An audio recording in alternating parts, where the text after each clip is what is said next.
What's up, Re? Assalamualaikum warahmatullahi wabarakatuh. Hai Re, jumpa lagi ada saya di sini. Lonjong, salam lonjong. Hiya. Apa kabar kawan-kawan? Semoga semua dalam kondisi yang sehat, Re ya. Amin ya robbal alamin. Oke guys, tanpa buang masa, sesuai dengan tajuk di video saya kali ini. Jujur sebenarnya video ini sudah diupload beberapa hari yang lalu ya oleh channel dari Abang Nazri Hamdan.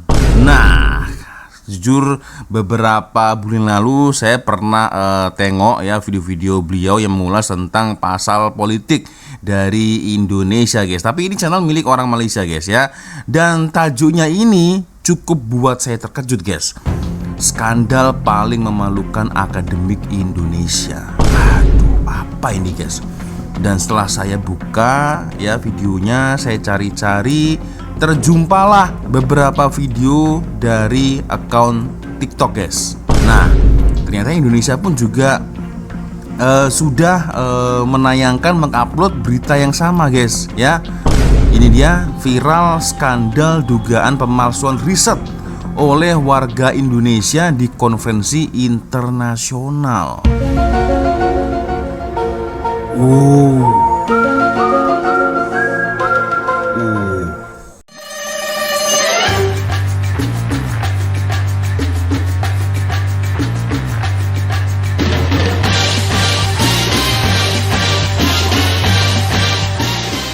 Berarti memang betul lah apa yang dikatakan oleh Abang Hamdan Nazri, guys ya, terkait berita tersebut.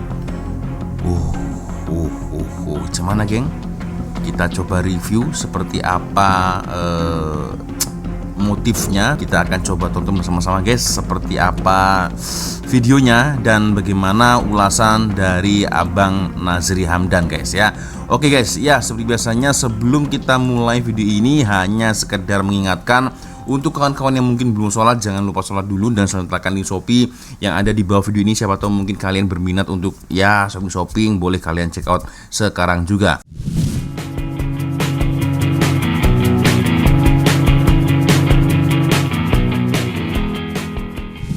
Oke, sebelum kita tonton video dari Abang Nazri Hamdan ya, kita coba tengok bagaimana berita-berita yang tersebar di sosial media, terutama di TikTok. Lagi ramai kabar dugaan riset palsu oleh WNI. Kasus ini viral setelah dosen Universitas Udayana, Ida Bagus Mandara Brasika, mengunggah sejumlah temuannya di media sosial. Dugaan tersebut mencuat saat konferensi ilmiah ISPPD 2026, konferensi untuk ahli pneumonia seluruh dunia yang digelar di Copenhagen, Denmark. Kecurigaan muncul ketika salah satu peserta diduga berkali-kali mengganti identitas saat presentasi, mulai dari nama, model jilbab sampai name tag supaya terlihat seperti orang berbeda di forum ilmiah tersebut. Setelah ditelusuri lebih jauh, materi riset mereka juga dianggap janggal. Kelompok itu mengklaim melakukan riset di banyak negara, mulai Peru, Ethiopia, Bangladesh hingga India tanpa kolaborator setempat maupun persetujuan etik. Tak cuma itu, data, grafik hingga narasi penelitian diduga dibuat menggunakan artificial intelligence tanpa eksperimen nyata. Menurut Mandara, kasus ini bisa mencoreng kredibilitas peneliti Indonesia di mata dunia internasional. Hingga berita ini ditayangkan, Kompas.com masih berupaya meminta tanggapan otoritas terkait.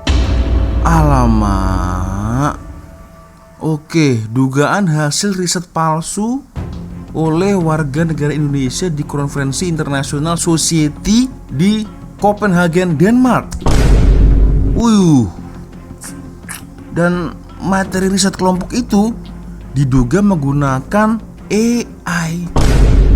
Alamak, biar betul, guys. Bikin malu negara. Sindikat ilmuwan bodong Indonesia terciduk menipu di konferensi global Denmark. Ini menarik nih. Masa iya orang Indonesia pada suka nipu? Nggak mungkin lah. Nggak mungkin. Tapi kelihatannya itu yang terjadi di konferensi internasional. Ada beberapa WNI yang ngaku sebagai peneliti. Mereka sharing hasil penelitian mereka di depan negara-negara lain. Tapi ternyata riset mereka ini bikinan AI. Sumber aslinya nggak ada. Posternya ngaco, hasilnya ngaco. Pokoknya kayak mimpi orang lagi demam. Nggak jelas. Bahkan afiliasi organisasi mereka palsu. Dan yang paling kocak, identitasnya pun palsu. Si Hongkong ganti-ganti nama pas presentasi, ganti name tag dan ganti jilbab. Dipikir orang yang nonton NPC kali, nggak ngeh mukanya sama. Bahkan cewek jilbab ini ngaku kalau nama dia itu Dimas. Bisa ketahuan karena yang nonton presentasi ini ada orang Indonesia juga. Kayaknya bingung, kok cewek namanya Dimas? Apakah panjangannya dimasukin penjara aja kalau nipu gini? Bukan nih. Ini bisa kamu baca di artikel Detik dan artikel Suara yang ini. Sekalinya gue internasional malah begini, kocak. Masalahnya ini bawa nama Indonesia. Masa orang Indonesia bawa data ngaco dan bikinan AI? Semua dilakukan supaya bisa keluar negeri gratis. Karena ini bukan pertama kali para pelaku ngelakuin hal ini. Bisa ketahuan karena si pelaku posting story buat pencitraan. Semua bisa kamu cek di postingan narasi yang ini dan artikel iNews yang ini. Netizen komen, demi IG-nya banyak bendera, dia rela mencoreng seluruh bangsa Indonesia di mata dunia. Buat ngasih makan sosmed sampai segitunya, niat banget menipunya, ya Allah. Yang kena imbas senama Indonesia. Nah itu, yang kena imbasnya itu ya seluruh Indonesia guys. Alamak. Oke lah, kita coba tonton ya. Tanpa masa kita coba tengok bagaimana ulasan dari Abang Nazri Hamdan ya, sesuai dengan tajuk videonya guys. Skandal paling memalukan akademik Indonesia.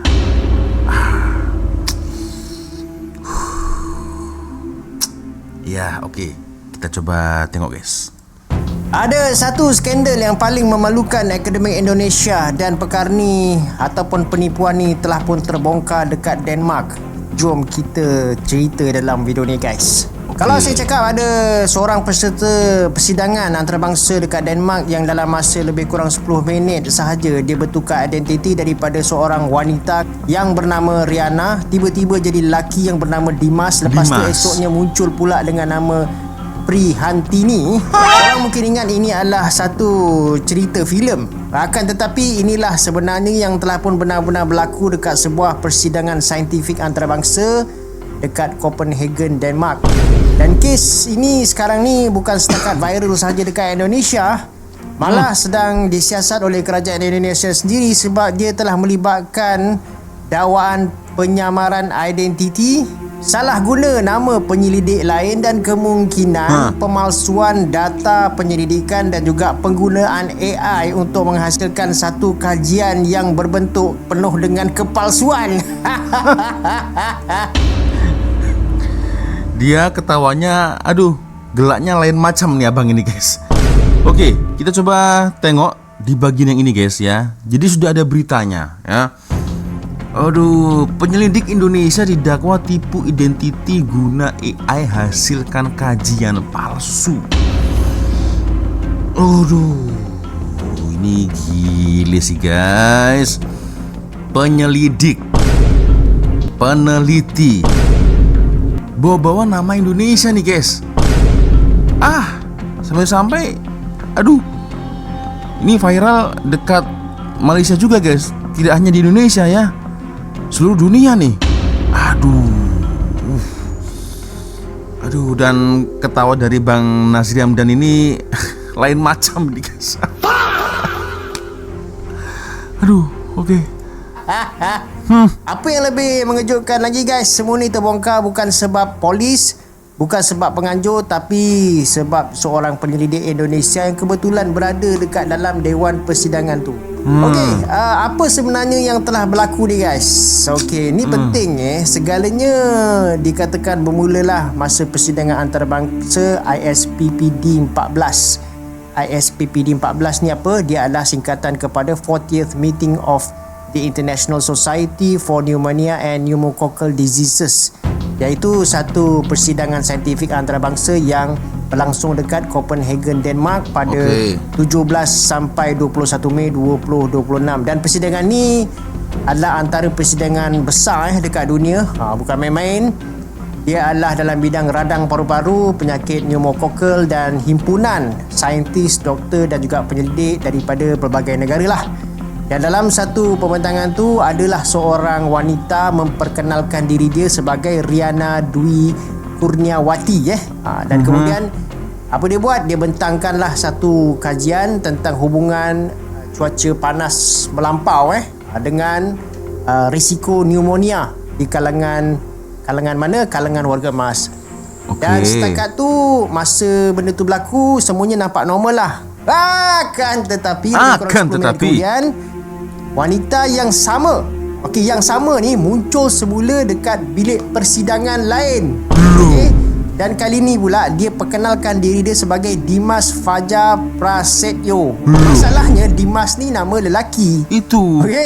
Itulah. Bukan setakat nama je dah berubah, tajuk kajian juga telah pun berubah sama sekali. Dan dekat sinilah seorang penyelidik Indonesia yang sekarang ni bertugas dekat University Oxford, iaitu Waode Dwi dan Nigrat, mula merasakan ada something yang sangat-sangat pelik sedang berlaku ni. Sebenarnya ni apa benda ni? Sebab orang ni menggunakan identiti yang berbeza tapi dan juga kajian yang berbeza masuk ke Dewan Persidangan lain, tapi dia ni adalah muka fizikal orang yang sama. Jadi macam mana dia boleh kantoi ni? Okey, Jadi kantornya ramai gimana orang ni? ingat penipuan macam ni susah untuk dikesan.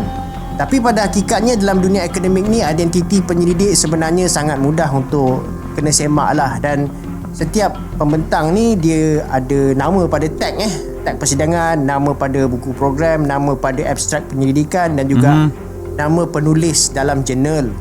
Jadi Waode ni mula-mula dia sedarlah yang wanita tu dia pakai tag nama yang berbeza-beza tau. Sebab dalam dunia akademik, kalau kita bentangkan research bagi kawan kita sekalipun, kita masih gunakan tag nama sendiri dan hanya jelaskan bahawa kita hanya mewakili penulis yang asal. Tapi kita tidaklah tukar kita punya identiti. Sebab tu Waode ni dia mula kumpulkanlah evidence dan tapi dia tak, pada masa tu dikatakan dia ni tak terus buat report lah. Cuma dia datang ataupun hadir beberapa lagi sesi pembentangan untuk tengok sama ada benda yang sama ni akan berulang atau tidak. Dan bila dia tengok balik benda ni, memang betul-betul benda sama telah pun berulang. Pada hari berikutnya perempuan yang sama ni muncul balik. Tapi kali ni digunakan nama lain pula, iaitu Prihantini. Prihantini. So bila ada seorang pakar daripada Gates Foundation tanya soalan basic pasal kajian yang dibentangkan, dia pun tak boleh nak jawab. Padahal ni adalah satu soalan basic saja. Selepas sesi tu tamat, Waode sendiri dia pergi datang approach, tanyalah pasal data kajian, dan sekali lagi orang ini telah gagal menjelaskan macam mana data itu telah pun diperolehi. Dan lebih mengejutkan lagi, wanita tu didakwa bagi tahu bahawa semua data dan poster kajian sebenarnya disediakan oleh ketua kumpulan diorang lah, iaitu namanya Rifaidi Fajar kalau tak salah saya. Dan ini telah pun menimbulkan satu persoalan besar. Sebab kalau seorang itu betul-betul menjalankan penyelidikan tu sendiri, memang dia yang buat, kenapa dia tak tahu jelaskan data yang sedang dibentangkan? I mean, this is a very basic question. You should know how you derive the data, daripada mana you dapat data tu. Ni adalah satu benda yang sangat basic. Alright. Dan lepas tu Waode ni dia pun contact lah organizer tu. So apa dia buat, dia minta senarai rasmi penerima tajaan perjalanan sponsored dan juga yang pembentang daripada Indonesia ni lah. Dan daripada dokumen rasmi macam tu, bila dia check balik satu demi satu, dekat situlah percanggahan ni mula nampak. Yang pertama, individu yang datang didakwa menggunakan beberapa nama berbeza. Dan yang kedua, terdapat dakwaan nama beberapa penyelidik sebenar digunakan tanpa pengetahuan diorang. Dan yang ketiga, terdapat dakwaan hubungan antara institusi akademik yang dipalsukan. Dan keempat, terdapat dakwaan sebahagian daripada data penyelidikan tu mungkin sengaja direka-reka ataupun dihasilkan dengan menggunakan AI. Dan lebih mengejutkan lagi, wanita tu mendakwa dia tak menerima geran perjalanan lah. Akan tetapi kalau tengok rekod penganjur persidangan tu, 4 individu yang dikatakan yang 4 individu yang dikaitkan dengan kumpulan yang present ni, sebenarnya disenaraikan sebagai penerima tajaan perjalanan. So semua ni perjanggahan ni telah menyebabkan Waode ni akhirnya hantar satu official report kepada pihak penganjur pada 19 Mei 2026. Okey. Jadi kes ni lepas tu dia tersebar lah, dia viral dekat media sosial Indonesia. In fact ada, saya dapat DM lah daripada yang dikatakan, dia kata dia warga Indonesia, dia DM saya, dia kata bang, ni ada satu isu ni lah pasal penyelidik Indonesia ni, dia macam ni. Saya masa tu saya nak ulas benda ni pun saya takut benda ni macam fake news kan. Jadi saya tunggu sekejap. Betul, memang betul benda tu akhirnya dia tersebar lah, dia terbongkar dia ada penggunaan identiti palsu masa persidangan ISPPD 14 tu. Jadi kes ni sebenarnya dekat Indonesia kes ni dah viral lah. Jadi public pressure lah dia semakin meningkat sampai kerajaan Indonesia pun akhirnya terpaksa campur tangan. Agensi Penyelidikan dan Inovasi Nasional Indonesia ataupun BRIN dan juga Kementerian Pendidikan Teknologi, Pendidikan Tinggi, Sains dan Teknologi, diorang sahkanlah diorang sedang menjalankan siasatan, dan 4 individu tu kemudian dipanggil lah untuk bagi keterangan. Begitu juga dengan Menteri Pendidikan Tinggi Indonesia, disahkanlah yang kes ni sekarang melibatkan penguatkuasa untuk tentukan sama ada terdapat unsur jenayah ataupun penipuan identiti ataupun kesalahan lain dan juga pihak berkuasa juga jelaskan yang siasatan masih lagi berjalan untuk tentukan sejauh mana dakwaan itu betul dan apakah tindakan undang-undang yang diorang boleh ambil lah. So maksudnya setakat ni masih belum ada lagi keputusan muktamad sama ada semua dakwaan-dakwaan itu adakah betul ataupun tidak. Tapi benda ni sudah pun mendapat perhatian lah daripada kerajaan Indonesia. Jadi Justru aku malah tahu berita ini ya dari Abang Nazri Hamdan guys. Karena ya sorry to say, selama beberapa minggu ini kan berita bola itu selalu up terus guys, apalagi World Cup, Piala Dunia kan. Nah, beberapa hari yang lalu guys, ya kurang lebih antara 2 hari yang lalu guys ya, aku buka YouTube, apa nih? Nah, tiba-tiba ada satu tajuk video dari Abang Nazri Hamdan.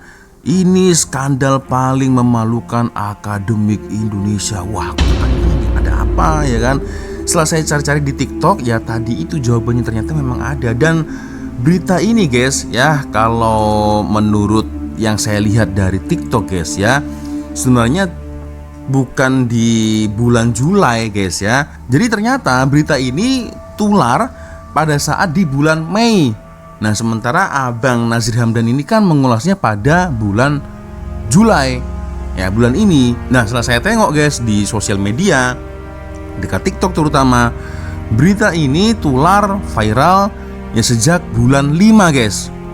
Nah di bulan Mei, Juni, Juli, nah baru Abang Nazri Hamdan mengulas video ini. Ya betul lah kalau saya tak tahu guys ya. Itu nih bulan 5, baru bulan 6. Nah ini baru bulan 6 ya, bulan 6. Nah bulan 5 guys, Mei ya, Januari, Februari, Maret, April, Mei. Itu guys ya. Oke, kita lanjut lagi guys ya, ulasan dari Abang Nazri Hamdan guys ya. Dapat perhatian lah daripada kerajaan Indonesia. Jadi guys, kenapa kes ni sangat serius pada saya, dan saya percayalah dalam dunia akademik pun menganggap kes ni sangat-sangat serius. Sebab ramai orang fikir ini bukan ramai orang mungkin fikir ni cuma kes seorang individu tipu masa pembentangan. Sebenarnya ni adalah jauh lebih besar lah. Sebab dalam dunia akademik ni guys, trust ataupun kepercayaan ni everything. Kajian saintifik kita kena faham bahawa dia menjadi asas kepada development of medicine, vaksin, polisi kesihatan awam dan juga banyak lagi keputusan kerajaan. So kalau data itu dipalsukan atau identiti penyelidik ni boleh ditukar sesuka hati, apa akan jadi pada keyakinan terhadap hasil penyelidikan guys? Memang out lah memang rabak lah. Jadi dan lebih membimbangkan lagi, beberapa penyelidik pun dia ada suarakan kebimbangan yang kes ni mungkin menjejaskan reputasi penyelidik Indonesia dekat persadaran antarabangsa. Itu walaupun majoriti penyelidik negara tu telah pun menjalankan penyelidikan secara jujur lah. Ini kalau kita tengok macam seolah-olah hanya kerana nilai setitik rosak susu sebelanga. Dan Ya. of course lepas ni reputasi Indonesia dalam bidang akademik ni akan tercalar lah. Walaupun yang buat ni mungkin sekerat sahaja, ini adalah sangat besar dan boleh mencalarkan image Indonesia ni, sebab ni melibatkan integriti akademik lah. Betul. Bukan setakat untuk mendapatkan sijil ataupun mendapatkan jurnal, tapi sebab hasil penyelidikan ni boleh mempengaruhi kehidupan manusia, berjuta-juta manusia dekat planet bumi ni. So kalau benar ada wujud penyamaran identiti, penggunaan nama orang lain tanpa kebenaran ataupun pemalsuan data, ini bukan lagi isu memalukan persidangan, tapi dia menjadi isu yang boleh menggugat kepercayaan terhadap sistem penyelidikan secara keseluruhan. Sekarang kita tunggu hasil siasatan rasmi pihak berkuasa Indonesia. Kalau dakwan itu membuktikan benar, kes ni akan jadi antara skandal integriti akademik paling besar, guys. Paling besar yang pernah berlaku melibatkan penyelidik Indonesia dekat pentas antarabangsa. Kalau dakwaan tu tak tepat dan tak dapat dibuktikan, itu juga penting untuk diketahui supaya kes ni dinilai berdasarkan bukti dan bukannya setakat spekulasi sahaja semata-mata. So apa pandangan korang tentang satu skandal? Saya boleh katakan ni adalah satu kes skandal yang mungkin bakal meletup dekat bukan saja dekat Indonesia, akan tetapi dekat dunia penyelidikan. Dan of course ni boleh menjatuhkan image Indonesia dekat bidang akademik antarabangsa. Apa pandangan korang?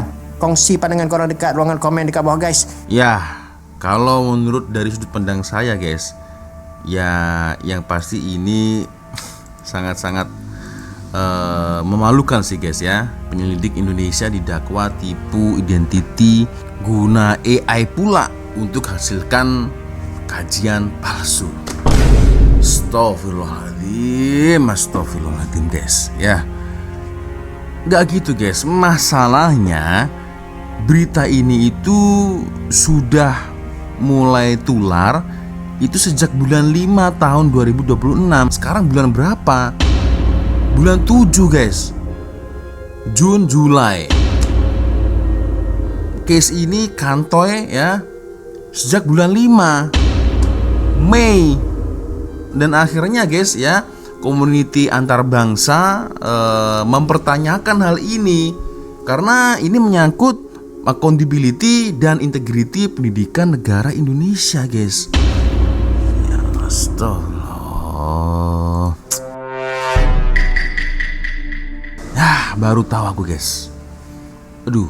Oke, so gimana, geng? Menurut pandangan korang, aku yakin kalian pasti dasar Indonesia begini. Aduh, please tolong jangan malah menambah saya sedih, geng ya. Aduh. So guys, ini masih dalam siasatan. Aku tak pasti siasatnya ini bila finish, bila selesai aku tak pasti. Tapi yang jelas kita hanya boleh tunggu ya up to date-nya seperti apa, karena case ini sejak bulan 5 nih, guys. Dan sekarang bulan 6, bulan 7 ya. Masih belum ada jawaban yang serius ya. Kira-kiranya ini betul atau tidak, atau bagaimana nih ya kelanjutan dari case tersebut, geng ya. Oke, so kalau menurut dari komentar kalian macam mana, geng? Boleh komenlah di ruang komentar. Oke, ya sepertinya cukup sudah untuk video kita kali ini, guys. Thank you sudah nonton, dan ya saya minta maaf bila mungkin kalau ada kesalahan kata-kata baik di dalam video sama di akhir video. Seperti biasanya kalau ada video menarik yang mungkin boleh kita ulas sama-sama, silahkan kirim link videonya di Instagram. Dan akhirnya saya Walonjong pamit dulu, guys. Wassalamualaikum warahmatullahi wabarakatuh. Semoga Allah melindungi kita semua. Amin ya rabbal alamin. See you. Bye bye.